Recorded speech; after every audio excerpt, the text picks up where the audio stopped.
जालना जिल्ह्यातील शेतकऱ्यांसाठी मोठी आणि दिलासादायक बातमी. पुण्यश्लोक अहिल्यादेवी होळकर शेतकरी कर्जमुक्ती योजना 2026 अंतर्गत जिल्ह्यातील 954 गावांतील पात्र शेतकऱ्यांची यादी जाहीर करण्यात आली आहे.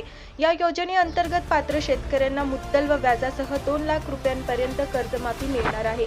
1 एप्रिल 2019 ते 31 मार्च 2025 या कालावधीत घेतलेल्या अल्पमुदत पीक कर्जाचा या योजनेत समावेश आहे. यादी ग्रामपंचायत कार्यालय, गाव चावडी, विविध कार्यकारी सेवा संस्था आणि संबंधित बँक शाखांमध्ये उपलब्ध करण्यात आली आहे.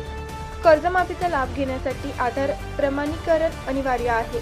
यासाठी शेतकऱ्यांनी यादीतील विशिष्ट क्रमांक, आधार कार्ड आणि बँक पासबुक घेऊन जवळच्या आपले सरकार सेवा केंद्रात किंवा संबंधित बँक शाखेत जावे.